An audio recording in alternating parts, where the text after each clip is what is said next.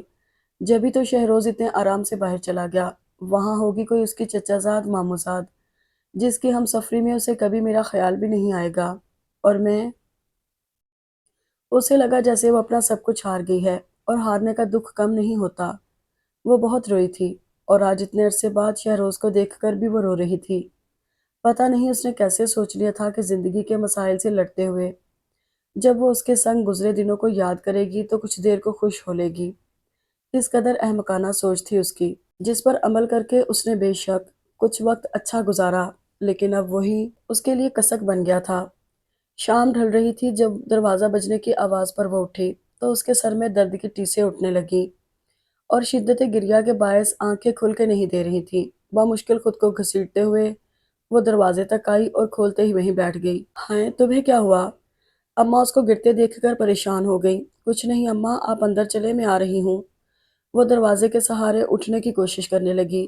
ارے بیٹی، صبح تو اچھی بھلی تھی، کس کی نظر لگ گئی؟ اللہ رحم کرے میرے گھر پر، میرے بچوں پر۔ اماں اسے سہارا دے کر اندر لے آئیں۔ عارف کیسے ہیں اماں؟ اس نے اندر ہی اندر اپنی حالت پر نادم ہو کر پوچھا۔ تو اماں آہ بھر کر بولی، ویسا ہی ہے، مجھے تو کوئی فرق نہیں لگ رہا۔ آپ اکیلی آئی ہیں؟ ہاں، تمہارا انتظار کرتی رہی، پھر شکر ہے تمہارا بھائی جلدی آ گیا، ورنہ میں ابھی بھی وہیں بیٹھی ہوتی، اماں نے سیدھے سادے انداز میں کہا تھا۔ پھر بھی وہ جزبز ہو کر بولی، میری طبیعت اچانک خراب ہو گئی تھی، اسکول سے بھی جلدی آ گئی کہ کچھ دیر آرام کر کے پھر ہسپتال جاؤں گی، لیکن پھر مجھ سے اٹھا ہی نہیں گیا۔ تمہاری شکل بتا رہی ہے، لیٹ جاؤ آرام سے، کچھ کھایا بھی ہے کہ نہیں؟ اماں نے اسے ہمدردی جتاتے ہوئے پوچھا۔ نہیں، مجھے ہوش ہی نہیں تھا۔ میں دلیا بنا دیتی ہوں، اماں اٹھنے لگی کہ اس نے روک لیا۔